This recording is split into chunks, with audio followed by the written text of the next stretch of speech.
And welcome back to Sullivan's Unheard Voices. I'm here with Ron Khut, the owner of Mekong Bistro. Ron, I have to tell you, when I first came into this place and I listened to the music that you have in the other room, Uh-huh. what a setup you have here. Oh, Like, how did you get into the restaurant business? And in particular, how did you have this vision of bringing a musical venue like this? yeah. Well, first of all, thank you, Shawn, for allowing me to be part of your show. Yeah, So it's actually a long story. Like me growing up here, I always wanted to give back to my community, and when I immigrated here from Cambodia, we did not have anything like this, yeah, and our community needed something like this, right? And when I quit Intel in 2010, I decided that I want to be more closer to the community, yeah, and so I told myself that how can I asked myself how I could be close to the community, and the only way is for me to open a restaurant and then have a venue where I can bring the community here. Like yeah. so. Yeah, it was crazy, but it was a wild idea. But it works. Well, and I like that approach, right? Because I know too many people that get into the restaurant business because it's all about the profit and it's Hmm. all about how much money I Hmm. make. And you're different. Yeah. Like your setup here is all about supporting the local community, supporting the local people, and supporting like everybody around here. And I think that's awesome. Thank you. Like, is that always been your sort of philosophy? Yes. Actually, when I first started, people, even my family included, they're very skeptic. They're like, why are you doing this? Like you're not gonna last three Yeah, months. You're not gonna last 6 months, and then a year later, you're not gonna last. And I keep telling them like, we're here. Yeah, we want to make some money, make a living, yeah, but my whole goal is to get involved with the community and to give back as much as I can. And the only way for me to do it is what I can, which is provide a space for them. And with that, I reach out to a lot of different kind of communities, right? yeah. Like the blues communities, the reggae community, the Latino, the Cambodian, the Laos. So I have all these communities that comes here and utilize the space. With the setup that we have, make it easier for them. They don't have to worry about it. They can bring their family in and have a quinceanera, quinceañeras, and like birthday, sweet 16, whatever. Like Yeah.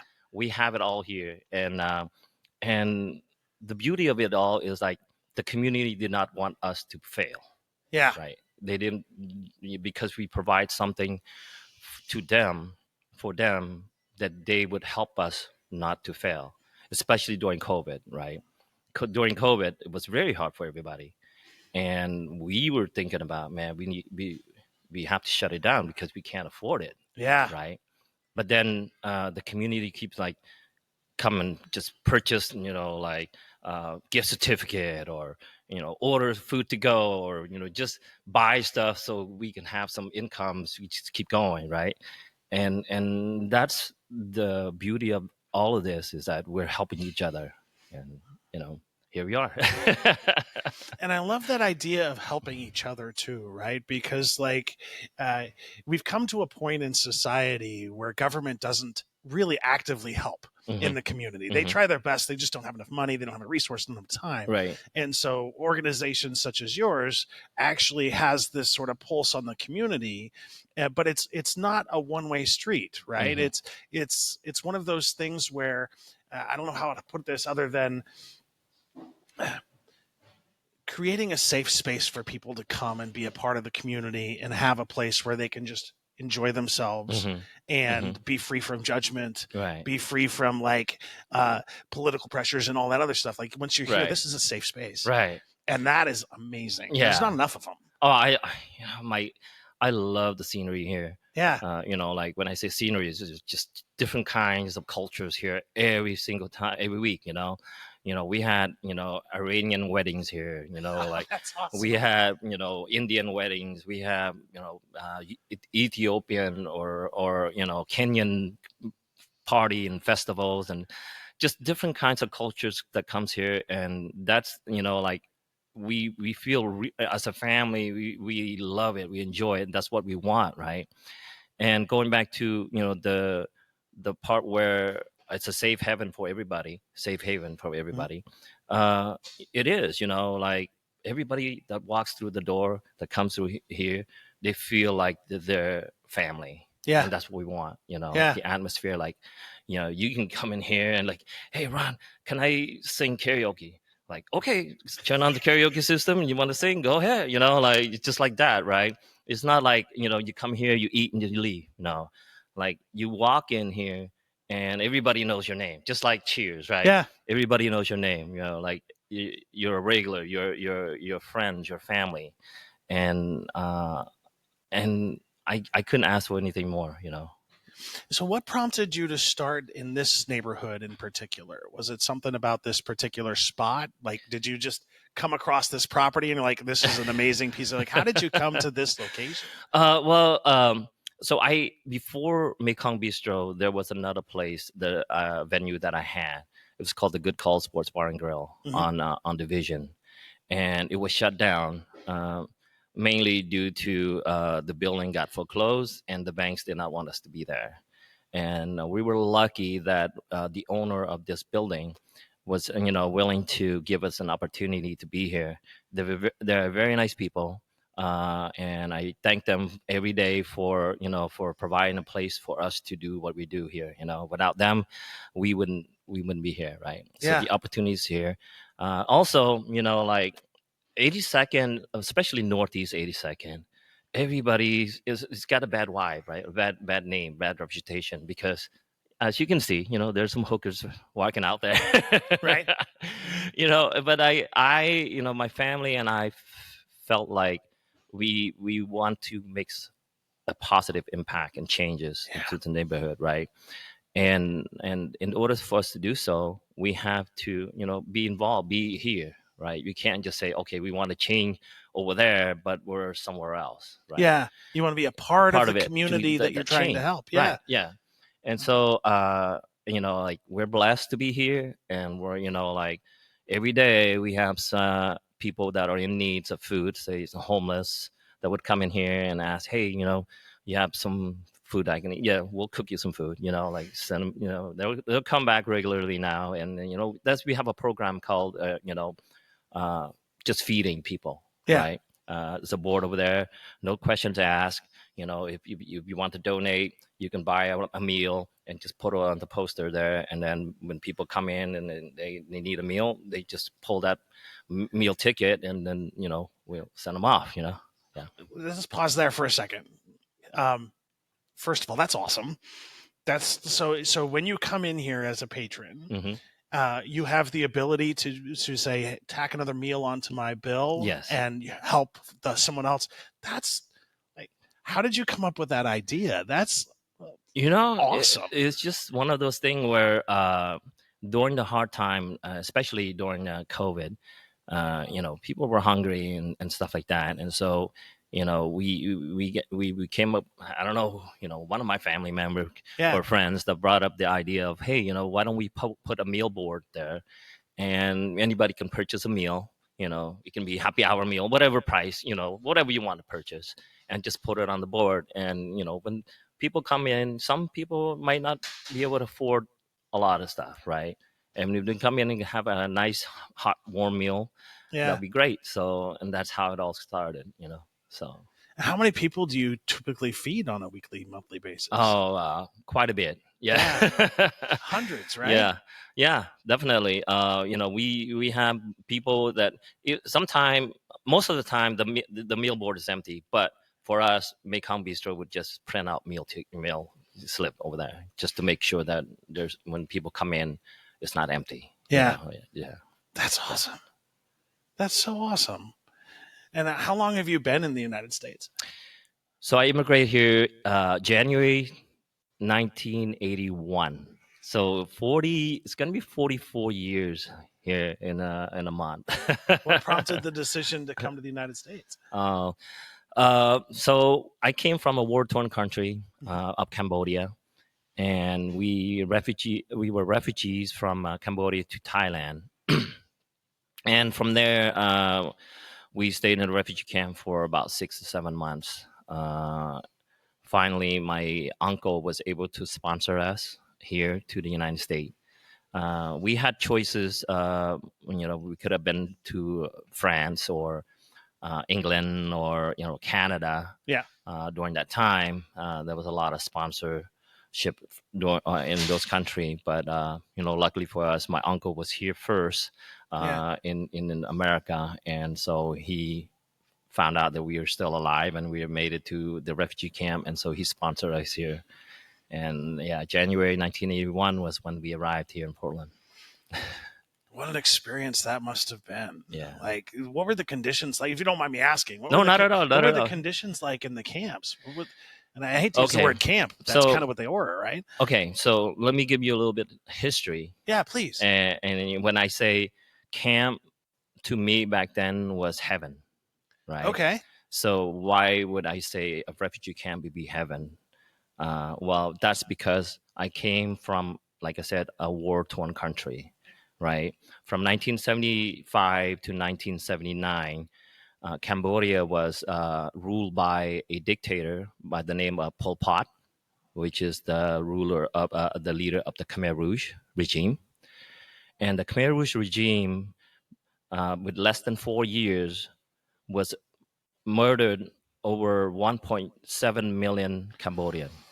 Okay, 1.7 million people. That's a third of the Cambodian population of Cambodia. Just wiped out. Wiped out, right? Teachers, doctors, any intellectuals, religion leaders, just name it. They want to turn Cambodia back to the year zero. The year zero is what? Nothing. Right? It's hell, basically. Yeah. Right? So when we escaped from Cambodia in 1980 to the refugee camp, to me, the refugee camp was heaven, because I came from hell to heaven, right? And so it was a beautiful place for me, because I got to experience life. Yeah. Right? Life was started for me in the refugee camp. And the healing began. Right? And it got even better when I got sponsored and came to the United States, right? Yeah.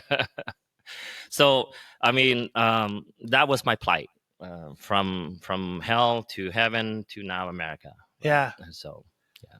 And to anybody out there that thinks that the United States is, we're built on immigration, and what this country would be like without people who would immigrate to this country, I don't even want to know. Right. Like, I love the difference in cultures. I love the experience and the expandedness of things. And so I'm happy you escaped. And I'm so happy that you're here. That must have, woof. I had no idea. It was a hard life. So, like when the Khmer Rouge took over in 1975, I was 5 years old. Yeah. And they killed my father shortly after that, right? Because he was a teacher, and he was a target from the very beginning. And luckily for us, they spared me, my two sisters, and my mom. Okay. Usually they would just wipe out the whole family. Yeah. Right. Because you're involved, with an intellectual family, right, member. But for some reason, they spared us, and but we still lived through hell, for 5 years, and I'm always like feel blessed to be here in the United States, right? And to think that we are here to make our life better. Yeah. But also, it's not just our life that depends on it. It's other people's life, right? If my life is perfect, like I just, happy what I'm doing and I'm making a living and not caring about anybody else, to me, that would suck even more, right? Yeah. If seeing somebody not happy and but you got everything, I cannot turn a blind eye on that, right? Yeah. So, so I feel fortunate that to be here and this is my way of giving back to society, to America. And I think a lot of people forget there's one simple fact in life, right? We are all sharing the same space. Yeah. We're breathing the same air. We're existing on the same plan. We're in this collective on this planet as human beings. And when we turn that blind eye and we stop supporting the community, that's when things go off the rails. Right. And one of the things I love specifically about Portland and the Salem area for me is I can be authentically autistic. Mm-hmm. That was not a luxury I had in other places that I live.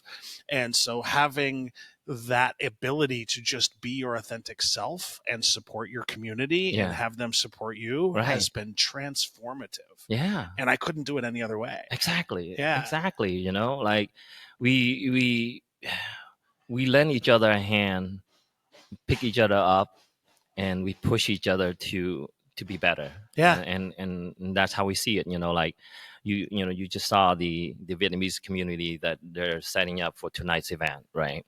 I'm Cambodian. My wife is Laotian, but we have Vietnamese, we have Thai, Lao, like I said, reggae community that comes in here and they just feel at home. Like I tell them, do what you need to do.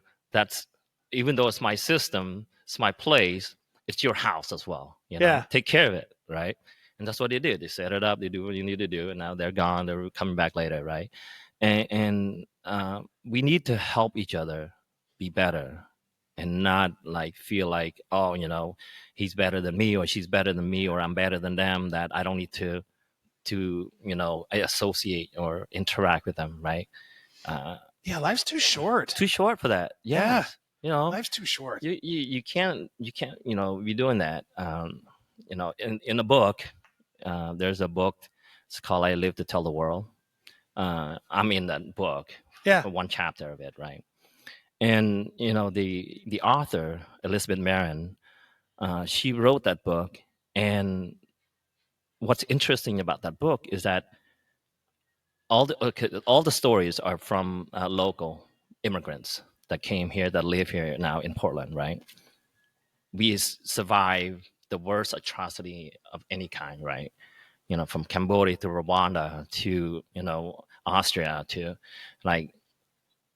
but all the stories have a happy, uplifting ending, right? We're not blaming anybody. Oh, that happened. I should have the privilege. I should be. No, it's about how can we give back to society, right? We're not blaming. We're not moping. We're not putting. We're not putting anybody down. We're just trying to live. If we can, somebody spirits up a little bit, and that's the beauty of that book. Yeah. I like that. And I'm going to put that on my repository for something I'm going to read. I had not heard of that book. Yeah. It's called I Live to Tell the World. That's awesome. Yeah. It just got published in March. Okay. Yeah. By the Oregon State University publisher. That's awesome. So then you also had a couple of Christmas events this last December, and I know we passed them and we weren't able to record this or promote it before you had those events. But I see a lot of, and I apologize for using the word but, I'm working on that. Right? I'm working on eliminating the word but, because the two can be mutually exclusive. Yeah. Because most of the time when you have businesses, they go through like a fourth party or a fifth party to do the holiday gift exchange and all of that stuff. And you're like, no, we have gifts. Bring your community here, and we're just going to do it right here. Yeah. How did you come up with that idea? Well, okay, so it's not really, just us. Yeah. It really is not. It's a community. Yeah. Again, it's a community thing.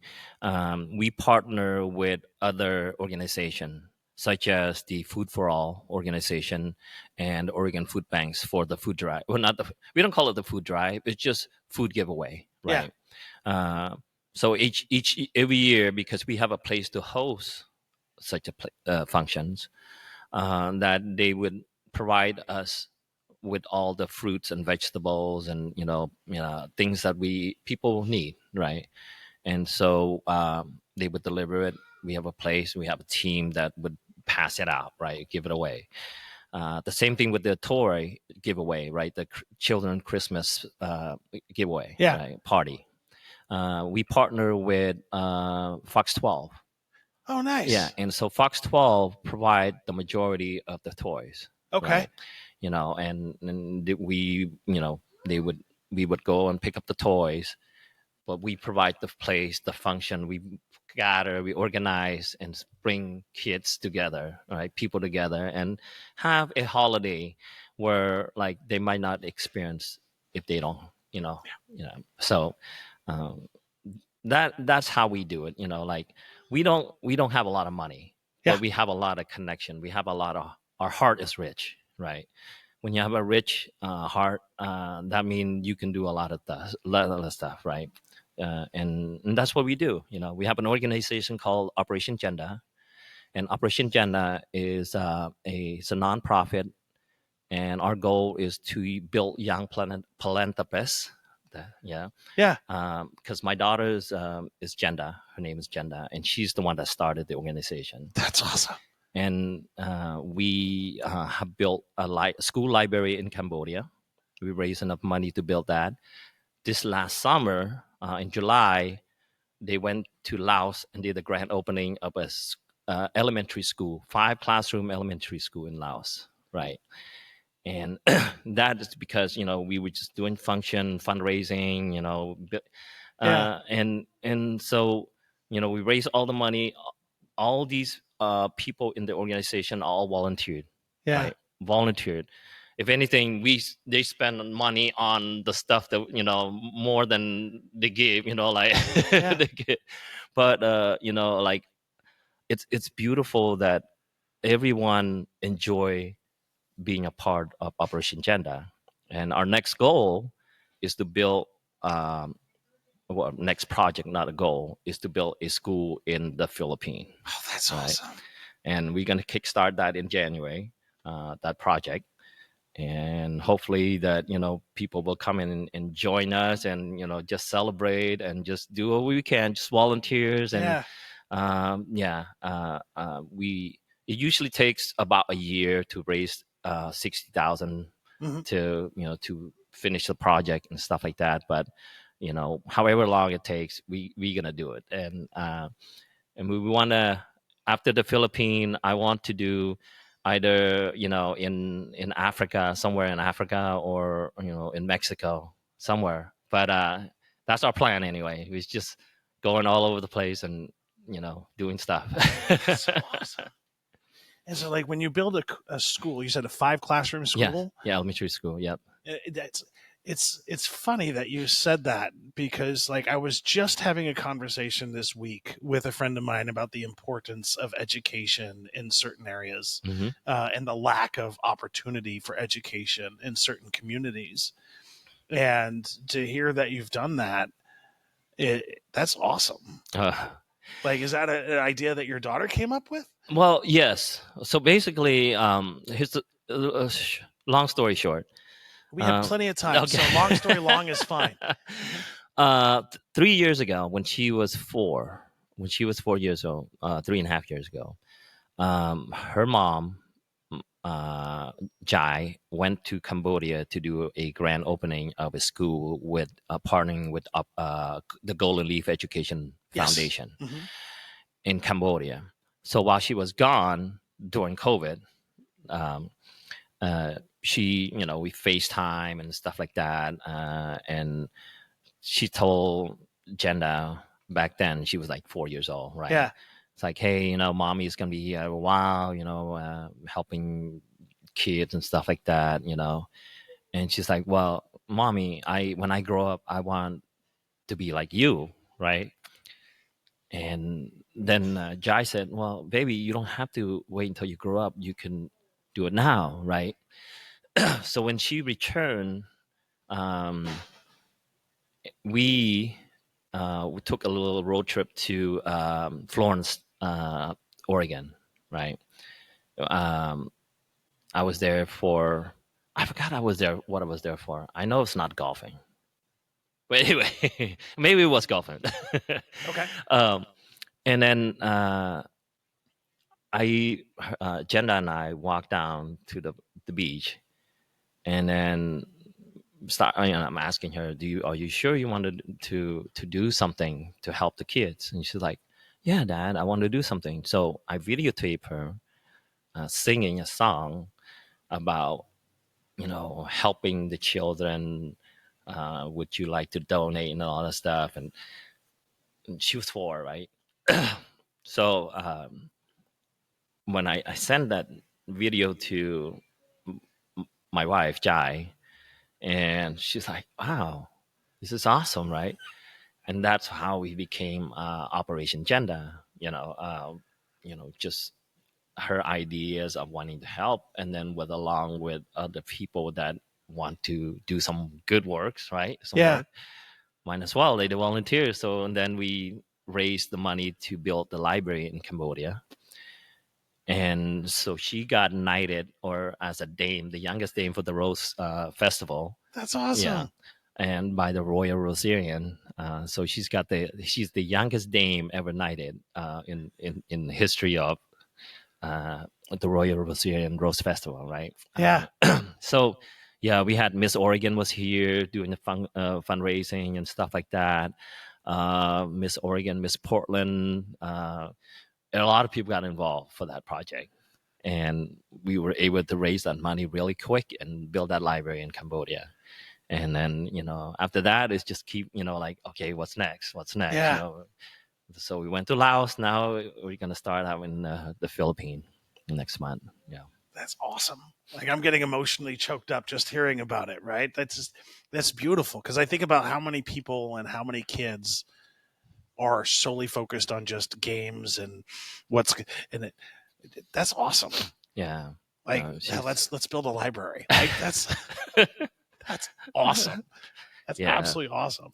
And have you been to the library? Have you had a chance to visit I have not, but she have. Awesome. The whole team went to Cambodia 2 years ago to do the grand opening, the ribbon cutting and everything, right?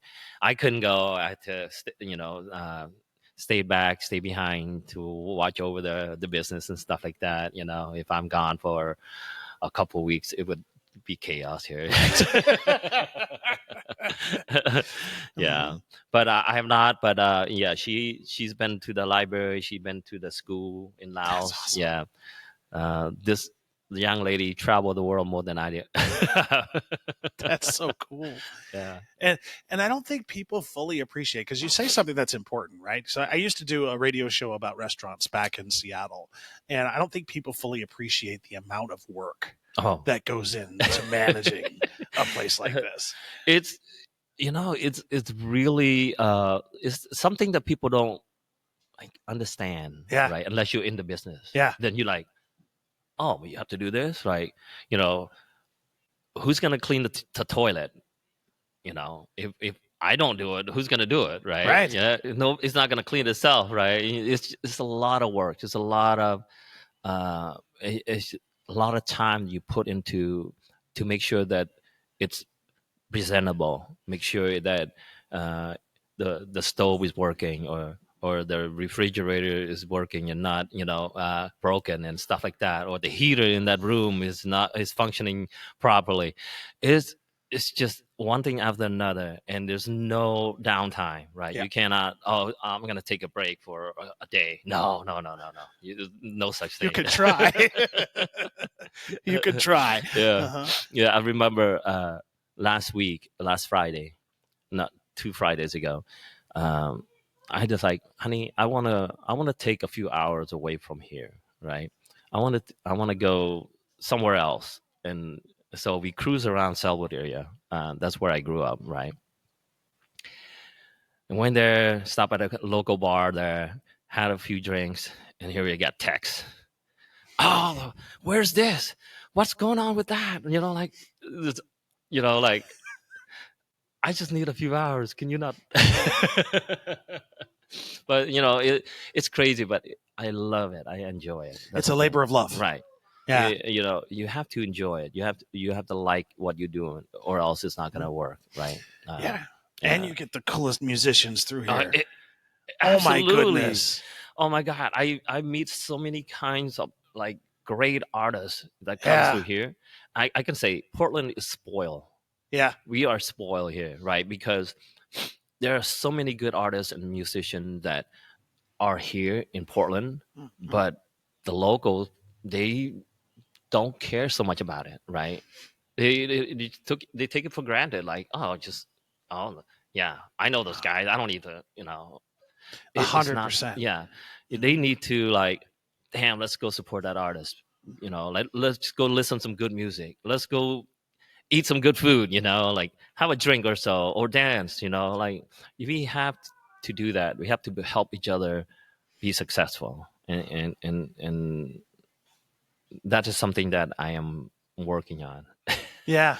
And it shows, right? So I met you through Timmer, who was putting on a show here, and I was able to see Chad Rupp and I was Yeah, able to see TJ Wong. yeah.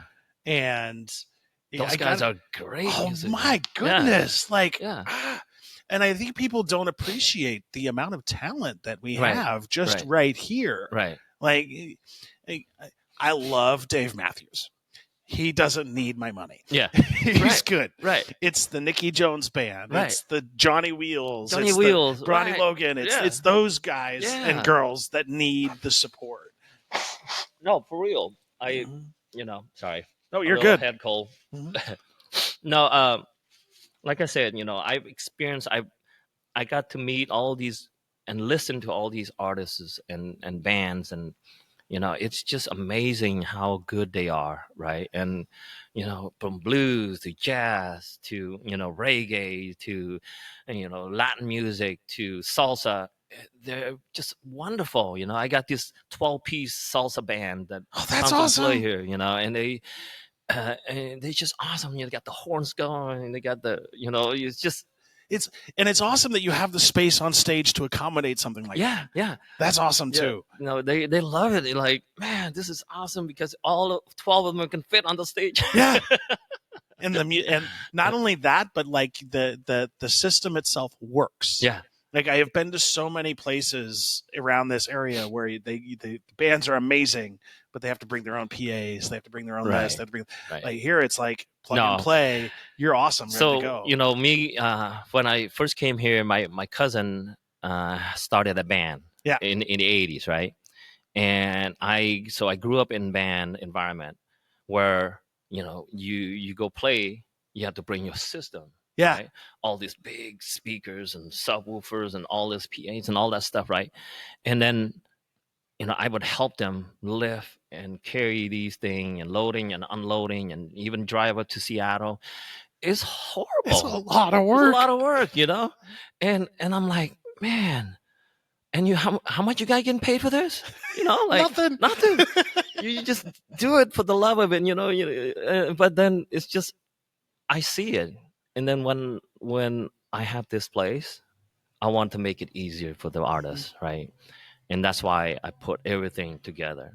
Yeah. I spend a lot of money, put all these things together, so it works.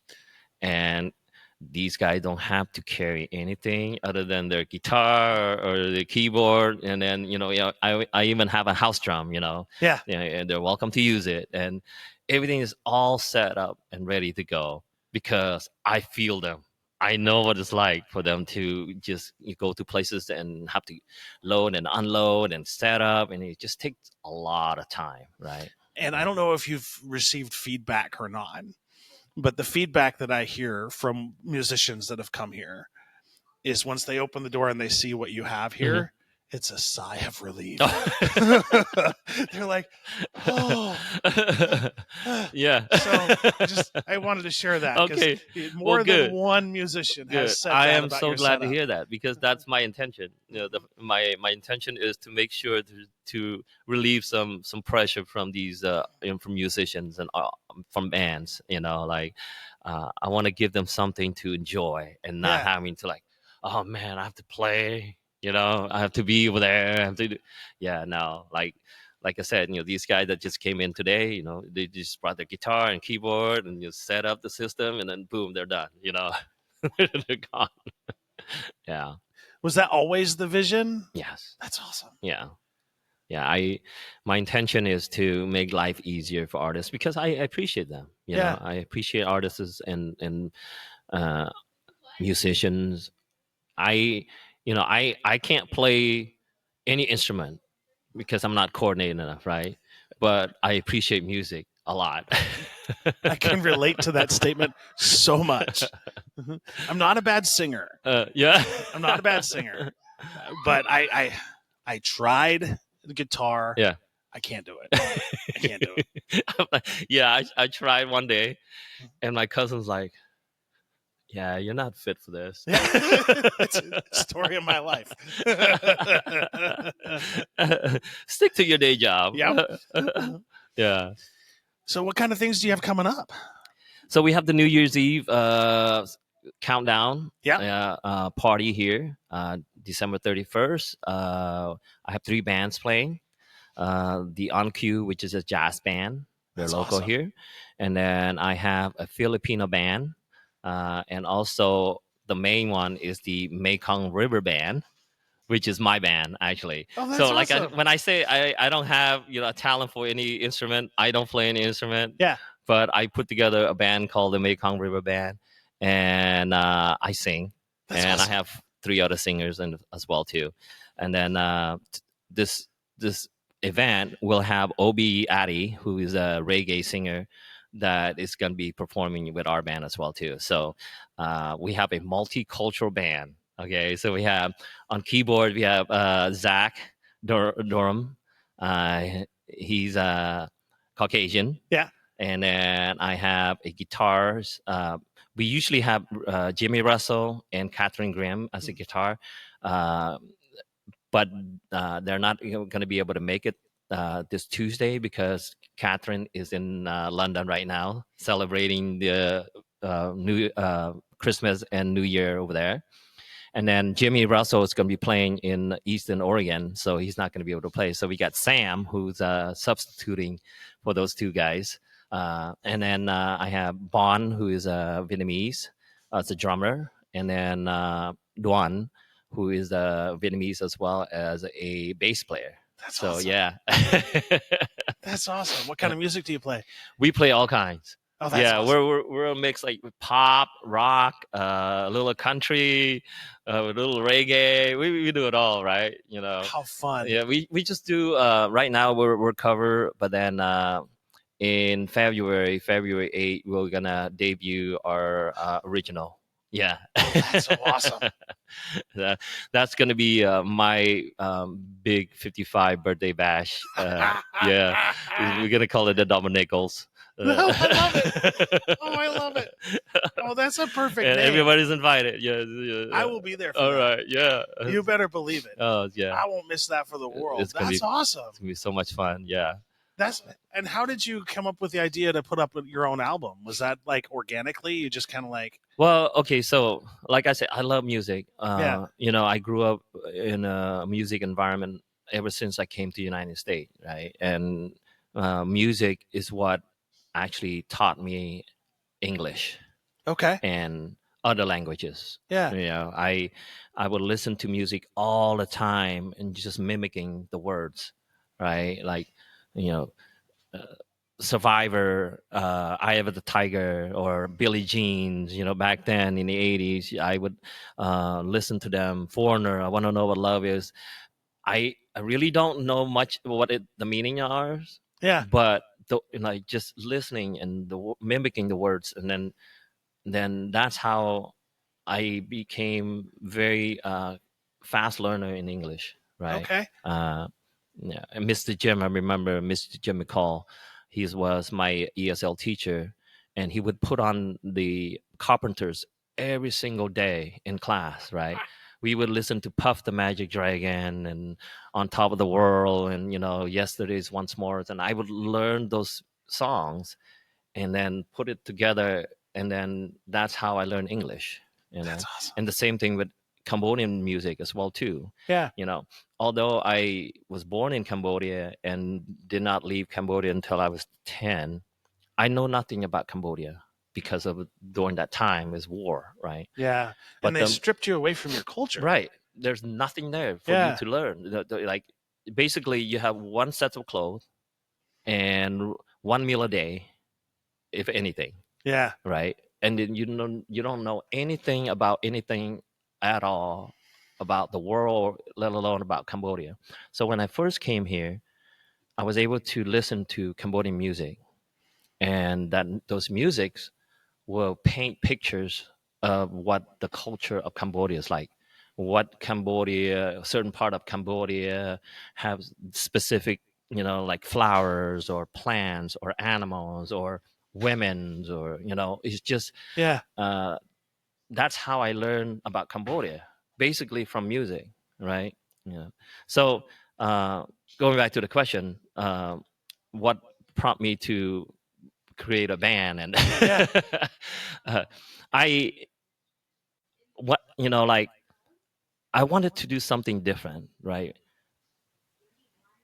When you create a band, people usually just okay, we have like people have something in common. Yes. Well, I created a band differently where I know people are different culture, so I want to bring them all in. The only thing we have in common is music, right? But then you get to learn, like Zach get to learn about Cambodia, Vietnamese, and how we play, right? How we sings.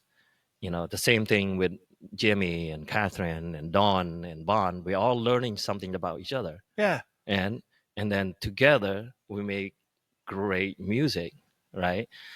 But we were only doing cover bands, cover songs. But now, like Catherine's like, Ron, and Jimmy is like, Ron, we need to come up with our own songs, like music, right? So I submitted. I wrote a song and I sent it to Catherine, and she composed it, and then um, so we have a song now, an original. Anyway, um, and then Catherine's like, Ron, this is such a great song. I want my boyfriend to produce it, and he's Dennis. He's a big time producer in from Los Angeles, right? That's her boyfriend, and she's like, man, Dennis would do great work with this song, right? So I'm like, okay, whatever, Catherine, you do what you need to do. I just want the song to come out in February. I just love music and I love different cultures, and I want to my buddy, he's a singer, he's a vocalist. He's from the Philippines. His name is Louis Rua, right? Mm-hmm. And he's very well known in the Filipino community. And I told Louis, I told his manager, I said, bro, you're everybody in the Philippine community knows you, but outside of that, nobody knows you, Right. right? I want Mm-hmm. people to know you because you're a really, really good singer, right? So do come with me, expose yourself to a different kind of environment, different Yeah. kind of people, audience. And that's what we did, like we bring him in, and he is part of our main singer. He composes his own music as well. So That's awesome. he's got an album out right now. So, but only the Filipino community knows about that, right? So, but more people need to know about him, right? 100%. Yeah. And that's one of the things that I have learned over the years is the one thing that brings people together is music and food. Yeah. It's a collective that warms people's hearts, Right. It opens conversation, and it opens pathways to community. Yes, I 100,000 times agree with you on that. Yeah. Music and food will fill people's up. Yeah. Yeah. Yeah. And it's one of those safe zones where people from all different walks of life can get together and enjoy each other's company. Yes. Because like as a society, as we become more divisive, like we have been, Mm-hmm. I think every opportunity we have for opportunities like that to bring people together and say that, no, they're saying we're divisive. Mm-hmm. If you take a closer look at us as a community, we're not as divisive as the Yeah. media would like us to think we are. Exactly.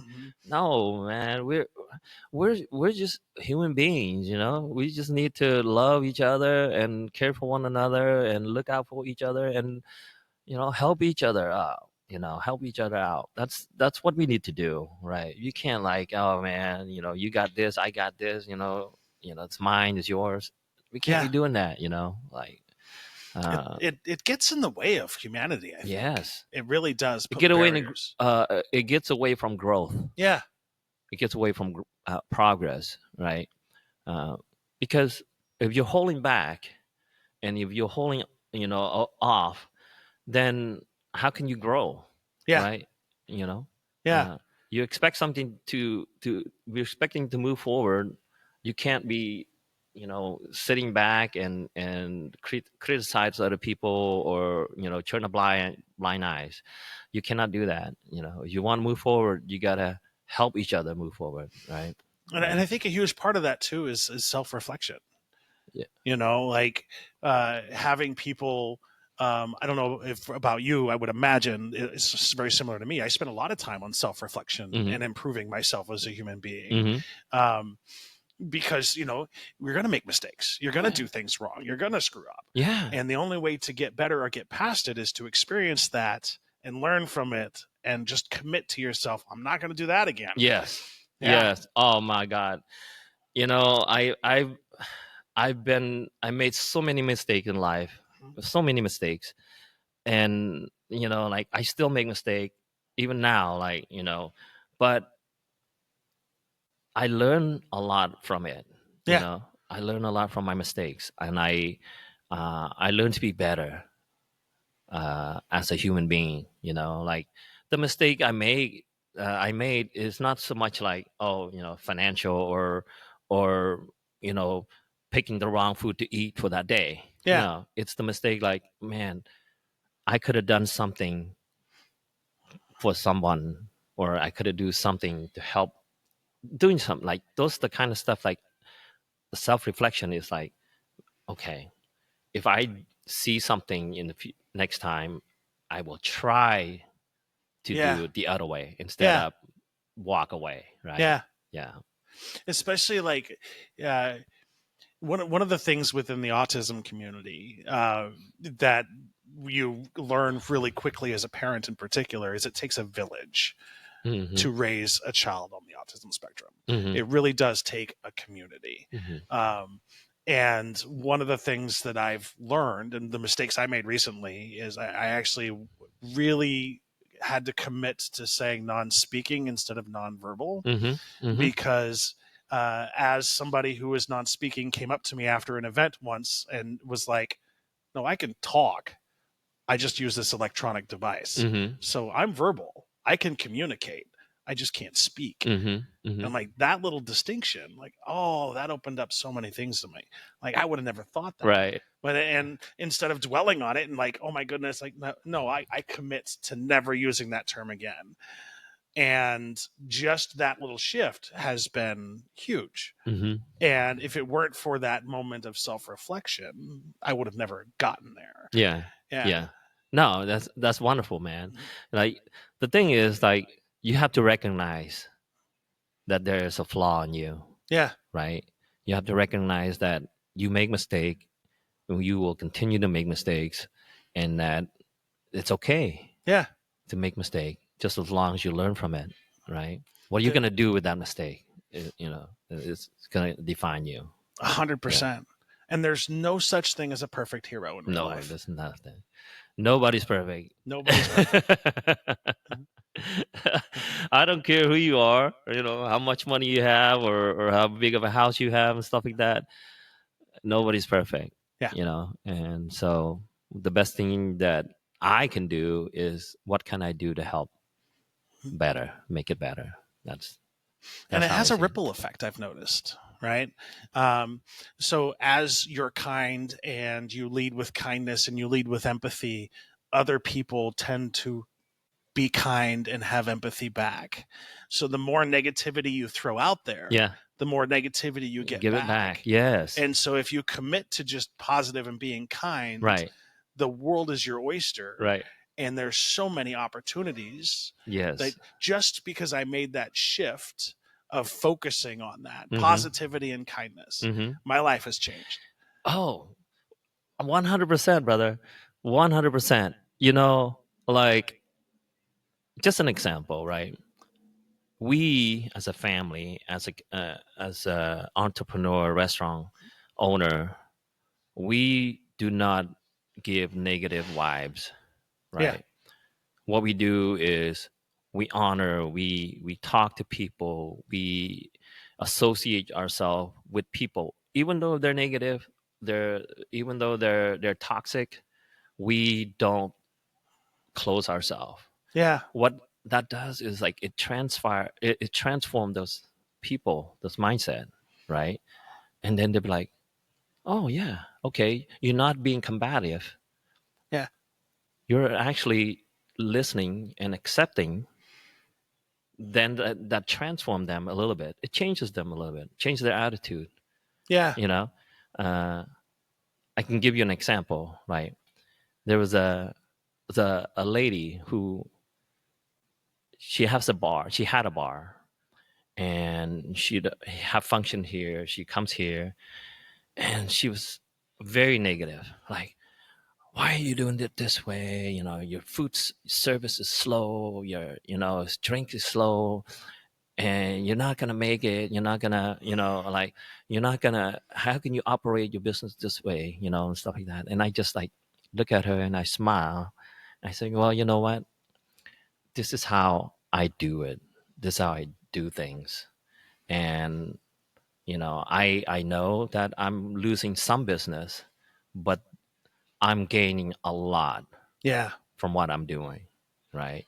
Yeah, I'm sorry that my service to you might not be the best, but we're actually serving everyone, like everyone, including you. It just might be a little slow. So she was all mad, and then later on she'll come back and like talk to me nicely, and we had a good conversation.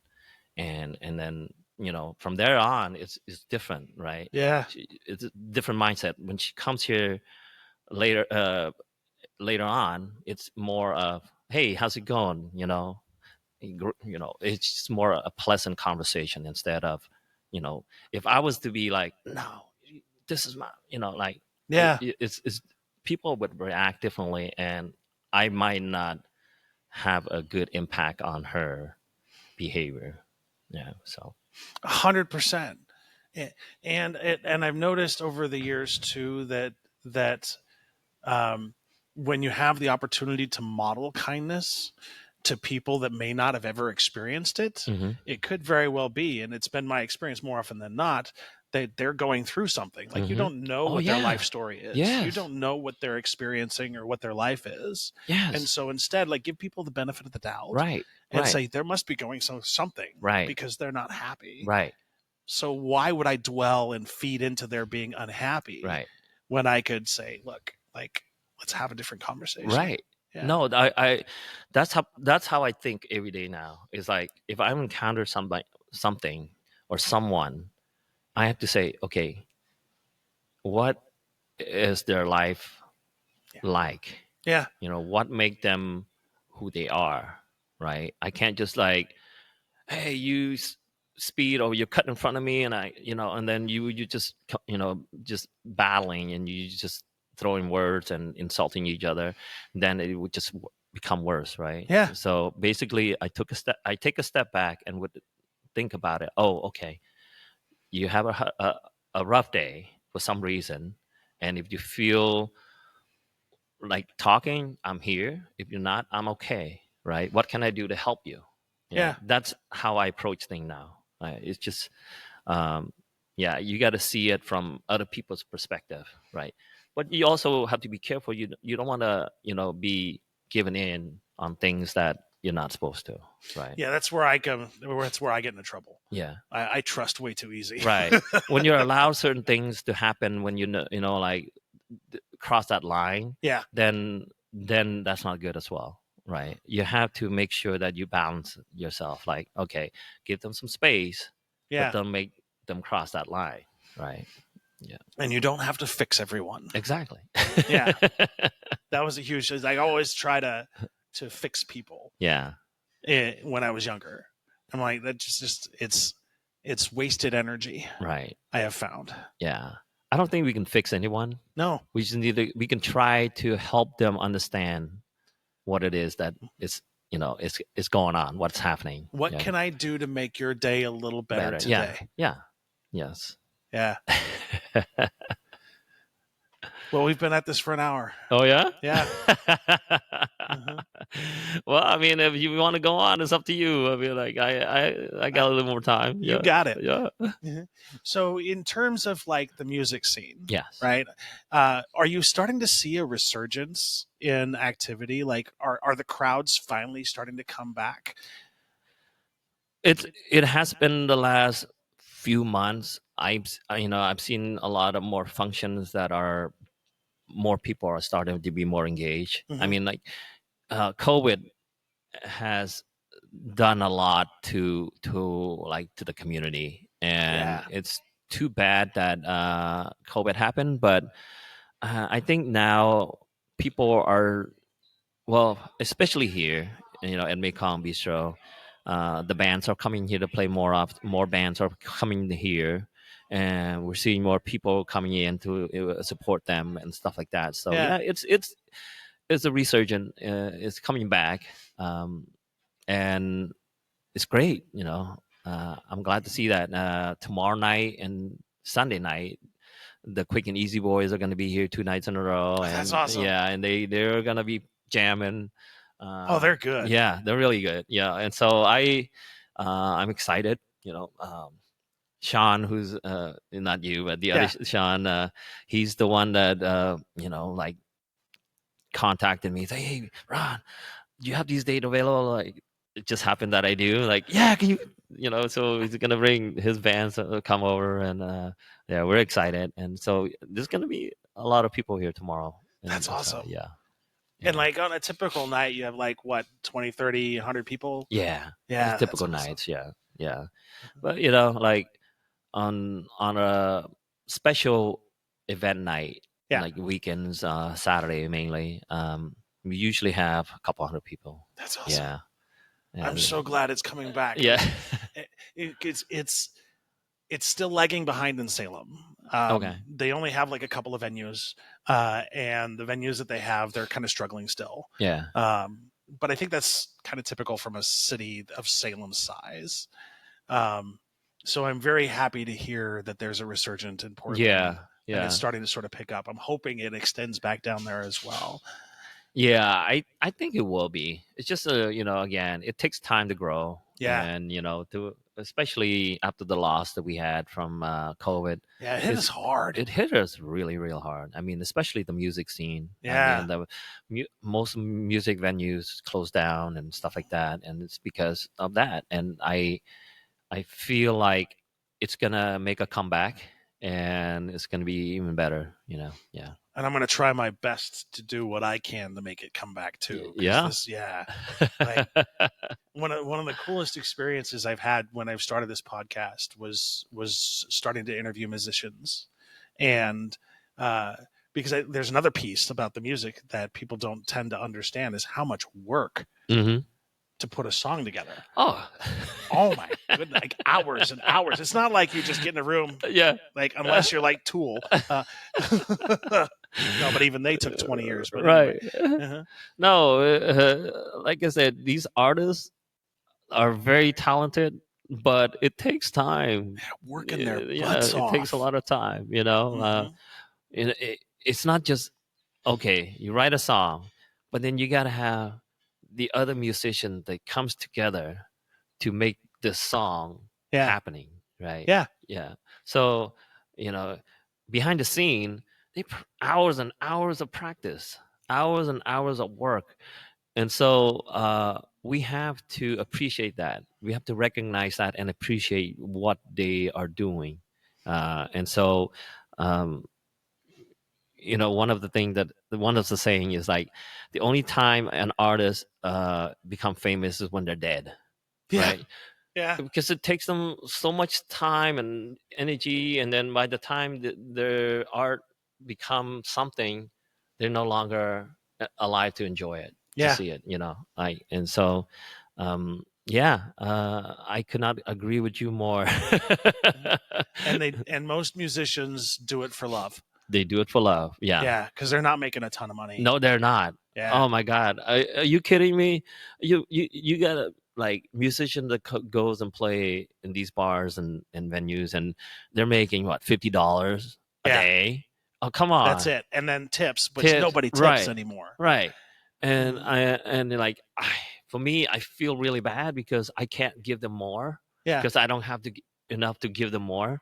But I was like, man, you guys are awesome, but there's got to be something that we can do to get you guys more compensated, but they're like, oh no, we just love doing this, we enjoy doing this, we just want to be out. And yeah, if they get paid a little bit, That's great. great. But, Yeah. mhm. Yeah. But you're absolutely right. And it's interesting to me when you're putting the musical piece component, because I started attending practice for the Nicky Jones band. Okay. And I was gracious enough to be invited. I have an open invitation to their practice, and I go a lot Uh-huh. because I just like to watch how the sauce is made. I love to watch how they put it together and how they work on notes and how they go, like, one note is off, and Yeah. they like debate like Yeah. 5 minutes over changing one note. It's like, this is so fascinating. And then you have all of that work and all of those different opinions, Yeah. and then collectively you put out a song and you hope. Right. That's a beautiful thing, but that's a lot of work. Yeah. No, it's, again, behind the scene, it's precious. Yeah. It's precious. And a lot of fun. A lot would of fun. imagine. Yeah. Well, most of the group would have fun, Yeah. but there are some that can get heated. That's fair. I've seen that too. And that's where you need a good manager or a good leader, like calm everybody down. Like, okay, let's just put it together, make sure that it comes out right. Need to make sure that one band member has de-escalation Right. training. For real. Oh. That's awesome. Yeah. So then what's coming up? Like, tell people how they can get a hold of you, like how they can see what music's coming up, like Yeah. to get more information about the restaurant. So, we don't have a lot of money to throw out an advertisement and all that stuff, right? We do a lot of our promotion via Facebook or Instagram. That's the best way. Yeah, it's it's our only tool right nowadays. Yeah. It's and then word of mouth, right? Like you coming in and giving us a little bit of a shout out. Yeah. And people like, okay, where's Mekong Bistro? Like, let's check it out, or things like that. We have posted some flyers for the bands because we have different bands that comes here. There's no, like, I can't be putting on the schedule on an event on Facebook, because it changes all the time. The only thing I can say for sure is, like, every Monday there's blues playing here. Every Monday. Okay? Every Monday there's religiously there's Monday blues, and then there's a jam session too, right? there was a jam session. Catherine was running it, but then she's gone. Okay. So she'll be back. Next year we'll try to do something else. Okay. I told her, don't stop. Yeah. Just take a break, and then we'll do some more. And then and then we have Latin music on the third Sunday, jazz on the third Thursday, and then On the weekends, it could be anything, right? Yeah. People rent the space for different personal, private event or concert or shows, whatever. There's always something on the weekend, but I just don't know.